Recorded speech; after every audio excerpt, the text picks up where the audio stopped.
안녕하세요. 이게 정말 진짜인가? 할 정도로 이해하기 어려운 놀라운 소식을 접하게 되었습니다. 갑자기 이 동북아시아를 비롯한 미국의 태도에 전혀 예상치 못한 대변화가 시작되는 걸까요? 얼마 전인 지난 7월 29일 한미연합사 전 사령관 빈센트 브룩스와 전 부사령관 이모영은 미국의 쿠포린 어페어스에서 북한과의 대국적 합의에 그랜드 바게이노이즈 노스 코리아이라는 제목의 에세이를 발표했습니다. 저자들은 그를 통해서 다름 아닌 한미 동맹에 이제까지 우리가 경계해왔던 북한까지 포함시켜 대륙을 압박하자는 내용을 말했다고 하는데요. 처음 본 순간 제 눈을 의심하게 만들었던 이들의 제안은 진짜이며 이들은 한반도를 둘러싼 차정학적 구도의 근본적인 변화를 말하고 있었습니다. 대한민국 군대를 다녀오신 분들은 모두가 입대를 하자마자 배우는 것이 바로 우리의 가장 큰 위협은 북쪽이라는 것일 텐데요. 그런데 이제까지 비핵화라는 조건을 내걸고 계속해서 북쪽을 압박해왔던 미국은 왜 갑자기 태도를 바꾼 걸까요? 만약 이것이 정말로 성사될 수 있다면 우리 한국은 분당 68년 만에 드디어 통일을 이루고 아시아 최강국으로 올라서게 될까요? 만약 남북이 통일을 하게 된다면 그 군사력은 얼마나 강해질 수 있을까요? 지금부터 알아보겠습니다. 전문가는 아니지만 해당 분야의 정보를 조사, 정리했습니다. 본의 아니게 틀린 부분이 있을 수 있다는 점 양해해 주시면 감사하겠습니다. 민감한 사항들이 포함되어 있어 북한의 북쪽 러시아를 불공국으로 표현했음을 양해 부탁드립니다. 빈센트 브룩스 전 한미 사령관이 북쪽을 한국과 미국의 동맹 체제에 편입시키자는 주장을 최근 내놓았습니다. 이 같은 그의 주장은 대륙에게 있어 상당한 위협으로 작용할 것으로 평가되고 있는데요. 빈센트 브룩스 한미연합사 전 사령관이 북쪽을 한미 동맹체에 편입시키고자 하는 배경에는 다음과 같은 분석이 있었다고 합니다. 2018년 9월 북쪽에서 열린 열병식에서는 미국 제국주의자들을 쳐부수어야 한다라는 논리가 걸려 있었는데요. 지난해인 2020년 10월 10일 조선노동당 창건 75주년 기념 열병식에서 북쪽은 화성-16호 신형 대륙간 탄도미사일 CBM을 공개했지만 2018년과 달리 미국에 대한 적대적인 슬로건을 내걸지는 않았다는 점을 눈여겨보았다고 합니다. 브룩스 전 사령관은 지난 2020년 북쪽이 순항미사일과 단거리 미사일을 발사한 것도 긴장을 고조시키려는 의도라기보다는 자체 방어훈련 목적이 강했다고 평가했다는데요.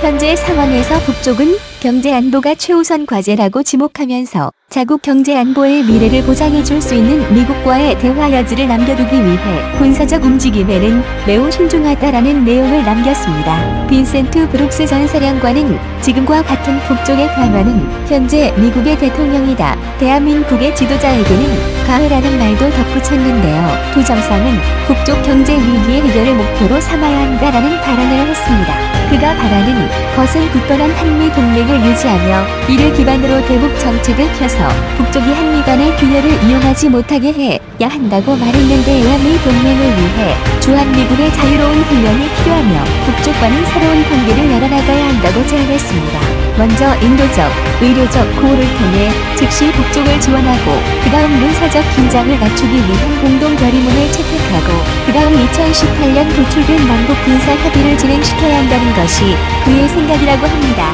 특히 종전협정 등의 방식으로 남북 간 관계 개선 의지를 보일 경우 북쪽은 비핵화는 물론 안보 분야의 일괄 합의도 않을 수 있을 것이며 이후에는 현재의 정전협정을 평화협정으로 바꾸는 상황도 올 수 있을 것이라 말했는데요. 그 다음에는 북쪽과의 관계 정상화 단계를 거쳐 한미가 북쪽의 경제를 살릴 수 있는 조치를 취해야 한다고 말하기도 했습니다. 이 같은 브룩스 전 사령관의 말은 과거 그의 언행과는 사뭇 달라 이 말을 했다는 것이 진짜인지 의심스럽긴 합니다.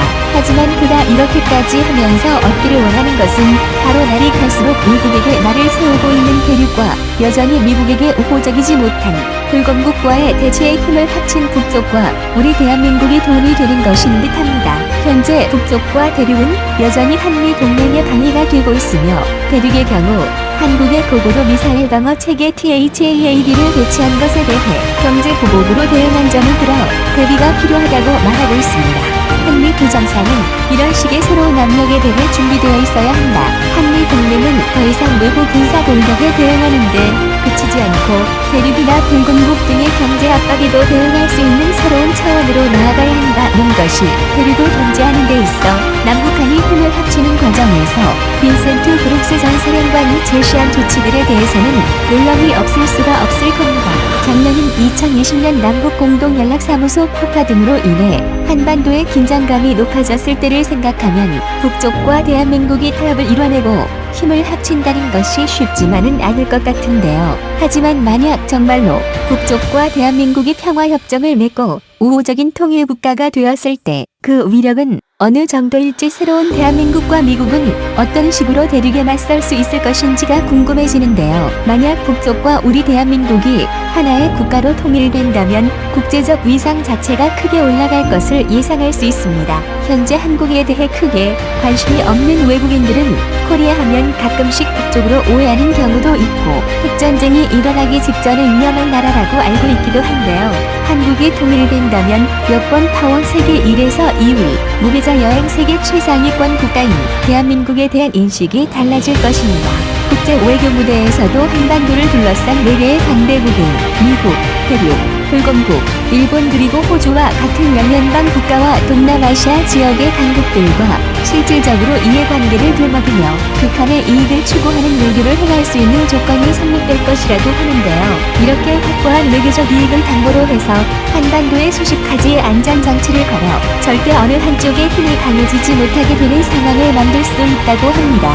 한반도는 제1세계와 제3세계가 만나는 중립지역인 동시에 일본과 호주 같은 해양 세력과 대륙의 세력이 만나는 요충지인데다 안정된 체제를 가지고 있기 때문에 누구나 탐낼 수밖에 없는 위치에 있는 것으로 평가되는데요. 한반도의 통일이 이루어질 경우 과거 우리 한국이 2번 정도 시도했었던 균형 외교를 진정한 의미에서 할 수 있게 되며 스위스처럼 미국, 대륙, 일본 중 어느 한 나라에 대치하기 민감한 국제기구를 유치할 수도 있고 싱가포르처럼 금융시장을 개방해 동아시아 지역의 국제금융허브가 될 수도 있을 것으로 점쳐지고 있습니다. 2009년 골드만 삭스의 보고서에 의하면 남북 통일 이후 30에서 40년 이내에 통일 한국의 경제는 독일과 일본을 초월해 세계 3위의 경제 대국이 될 것이라는 예상이 있기도 했습니다. 워런 버핏, 조지 소로스와 함께 세계 3대 투자자로 불리는 진로저스는 한국으로 된 책인 진로저스 앞으로 5년 한반도 투자 시나리오라는 책을 내면서 남북 한반도의 경제 통합이 이루어지면 무려 세계 2위 경제 대국이 될 가능성이 크다고 전망하기도 했습니다. 진 로저스는 남북의 경제 통합이 이루어질 경우 교통 인프라 부문에서 막대한 투자가 유입되고 많은 일자리가 창출될 수 있을 것으로 보았습니다. 특히 대륙 횡단 철도와 북극 항로는 지금까지와는 전혀 다른 차원의 국제 협력을 가능하게 만들고 한국에 있어 새로운 기회를 제공할 것이라 말했는데요. 금강산을 비롯한 동해안 일대의 관광지로서의 잠재력을 높게 평가하기도 했습니다. 통일 한국은 북쪽에서 개발 가능한 43종에 이르는 자원 대국이라는 점, 에너지 분야에서도 기대할 만한 경제적 이익이 많다는 점에도 주목했습니다. 지금은 대륙 경제의 급격한 성장으로 공일 순위에는 다소 변동이 있게 될지 몰라도 확실한 것은 남북 통일의 긍정적 측면을 살펴봤을 때 급격한 경제 성장 잠재력이 있다는 것인데요. 전쟁의 위험이 사라진 대한민국은 투자자들의 더욱 큰 기대감을 불러올 것이고 인구 7천만 대의 내수 시장을 확보하게 된다는 것도 111의 점이라 볼 수 있겠습니다. 한국의 대외경제정책연구소에서는 한반도의 통일이 평화적으로 이루어질 경우 2055년 명목GDP가 8조 7천억 원에 달할 것이라 전망하기도 했는데요. 현재 명목GDP 실질 GDP PPP 비율을 대입했을 때 통일 한국의 실질적인 경제 규모는 2055년에 12조 달러가 넘을 것이며 이는 미국, 대륙, 인도 다음 가는 세계 4위 규모가 될 것이라는 전망도 있습니다.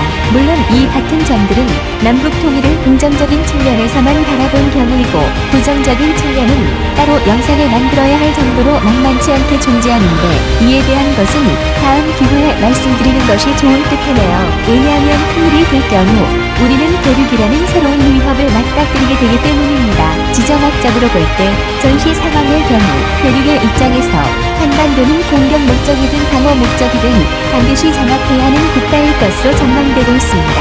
한반도는 대륙이 서해뿐만 아니라 태평양에 진출하기 위해서도 반드시 영향권 안에 두어야 할 전략적 요충지로 여겨질 텐데요. 대륙의 수도인 베이징은 통일 한국에 있어 28시간이면 닿을 수 있는 가까운 곳에 있으며 우리의 동맹으로 세계 최강 미군이 자리 잡고 있기 때문에 그들로서는 성가신 존재가 될 수밖에 없을 겁니다. 게다가 비록 소련 시절보다 많이 몰락하기는 했어도 엄연한 세계 군사력 1위인 불공국의 비좁은 두만강 하나만을 사이에 두고 국경을 대처하게 됩니다. 하지만 통일 한국의 자력은 만만치 않을 겁니다. 단순하게 생각해볼 때 아무리 북쪽의 오래된 병기들이 모조리 폐기해야 할 수준의 포첩이라 해도 통일 한국은 고도로 훈련된 200만 명 이상의 정규군과 남북이 합쳐져 더욱 엄청난 수로 불어날 예비군, 현대식으로 무장된 대한민국의 장비가 모두 합쳐지게 됩니다.